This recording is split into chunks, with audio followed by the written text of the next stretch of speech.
Western Cinderella. What does that mean about this story? McKenna? It means that it's a different version and it's from the Wild West because there's different versions of Cinderella. What do we call things that are different versions? Starts with an A. Noah. Close. Ashley. Archetype? It's what? Nope. That's what we're going to talk about today. But it's what we've been doing in writing, boys and girls. Joseph. Adapted. Adapting. This is an adapted version of Cinderella. So I want you to keep that in mind as I read this out loud. Cindy Ellen.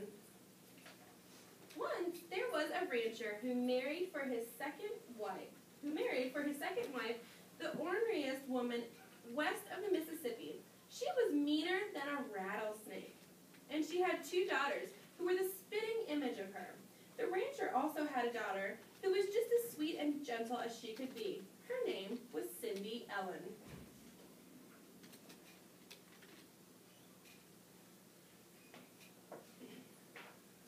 Cindy was a pretty good cowgirl too. Riding her little gray horse, she wrangled and roped and galloped and loped with the best buckaroos on the range. But as soon as the wedding was over, that snaky old stepmother began to pick on poor Cindy Ellen. She was so good, she made her stepsisters look bad. So her stepmother made her do all the dirty work around the ranch. "Mend those fences, tend those cows," she would yell, "and shovel out that corral." The stepsisters never did a lick of work all day, but Cindy didn't dare complain to her daddy because his new wife wore the pants in the family. When her chores were done, the poor girl used to sit down and rest among the ashes and cinders at the edge of the fireplace. So her older stepsister nicknamed her Cinder Bottom. The youngest sister called her Sanderella. But underneath her dirty old clothes, Cindy Ellen was still as pretty as a peach.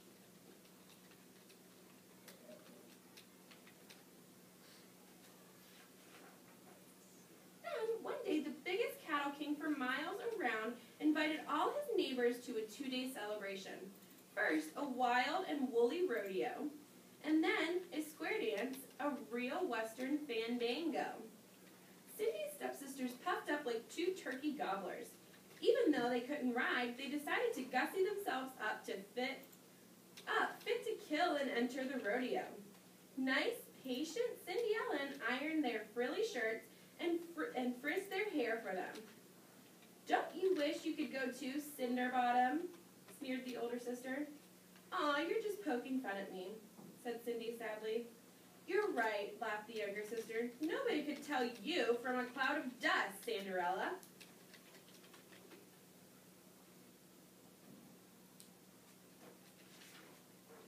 As soon as they were gone, poor Cindy Ellen broke down and cried. Then suddenly she heard a noise outside, almost like gunfire, but not quite. It wasn't bang, bang. It was more like bing, bing. And then there stood a little old lady with a golden pistol still smoking in her hand. "Who are you?" gasped Cindy Ellen.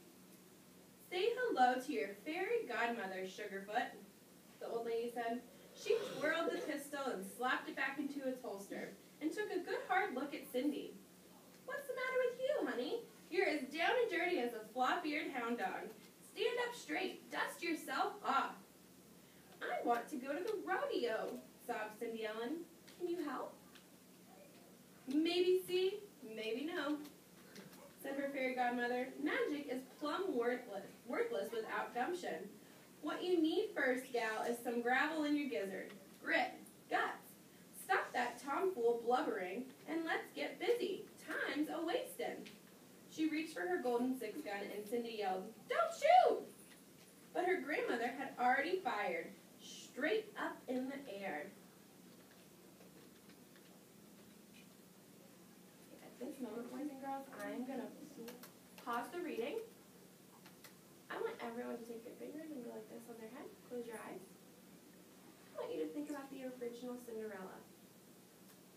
Whether it's the movie or the book, think about what you know about the original Cinderella. Then think about the beginning of what we just read in Cindy Ellen. in your mind right now, I'm going to give you 30 seconds. I want you to compare and contrast what you know about both of them. And then we're going to turn and talk. So be ready to turn and talk in 30 seconds.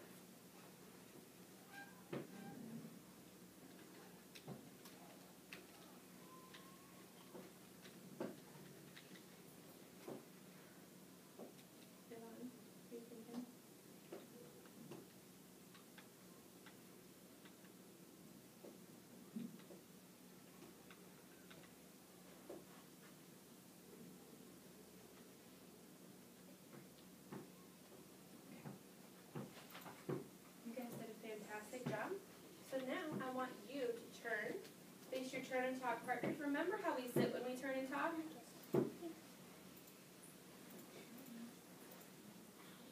Once everyone's facing their partners, we will begin. I need to see everyone with a partner.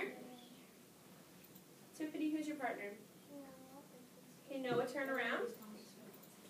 Michaela and Bella are partners, and Sherilyn and Malachi are partners. Okay, remember how we sit when we turn and talk. We need to be knee to knee, eye to eye. Okay, you may begin. You have 1 minute to turn and talk.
Talking about archetypes already.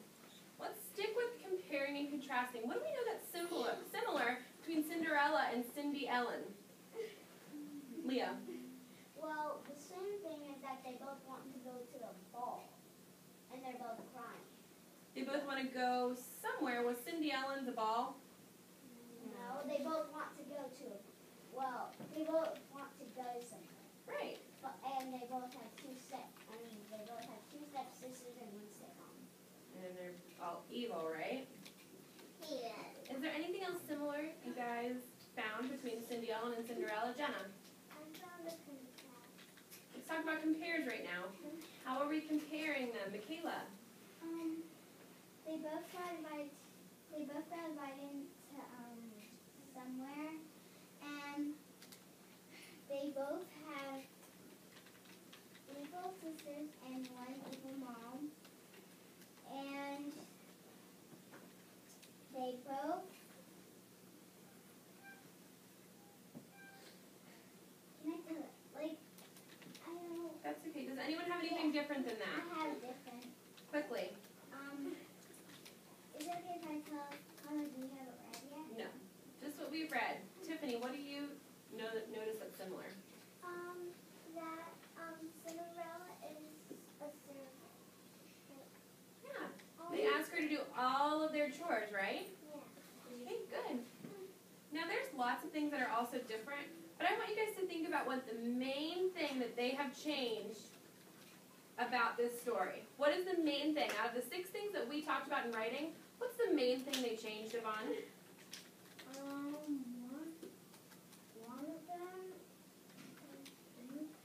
One of them, instead of the fairy godmother having a wand, she has a golden pistol. Yep, that's different too. What's the main thing they changed, Jenna? The setting. Good job. I'm glad that you noticed that. How did they change the setting? Where's the original Cinderella?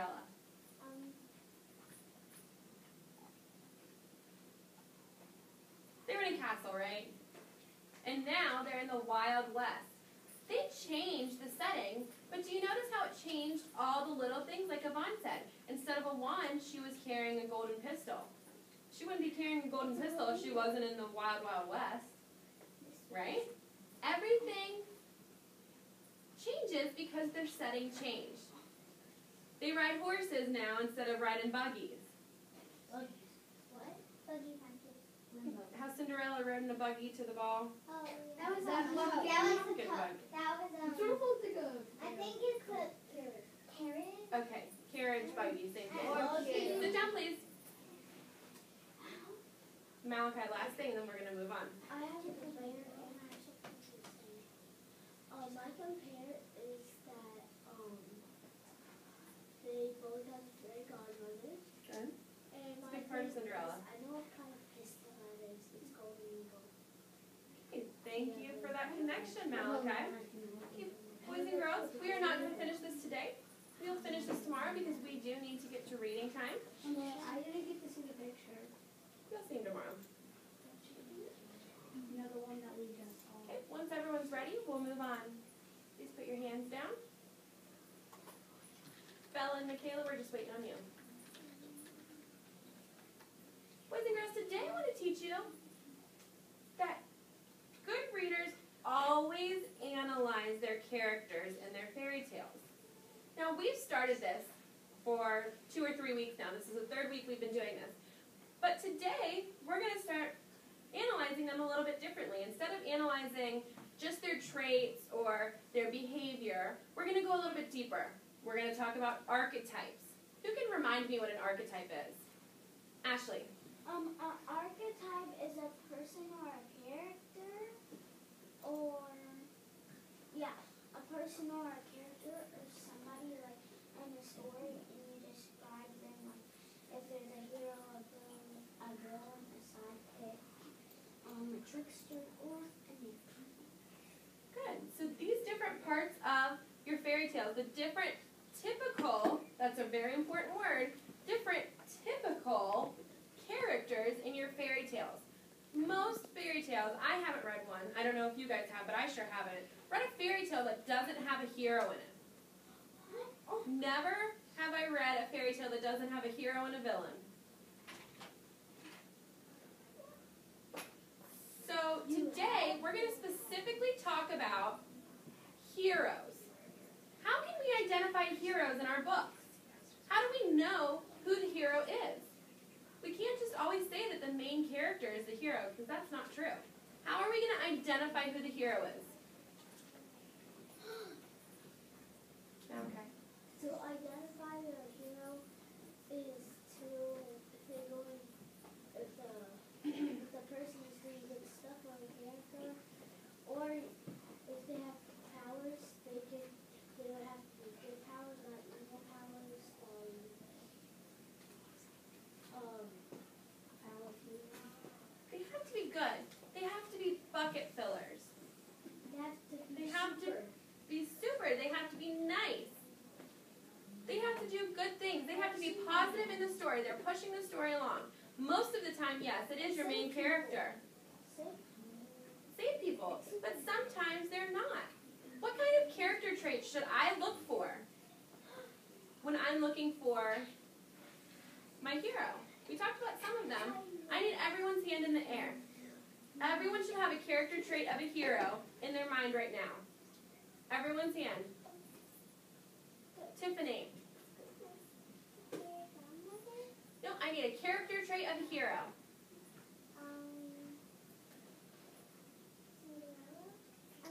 Cinderella.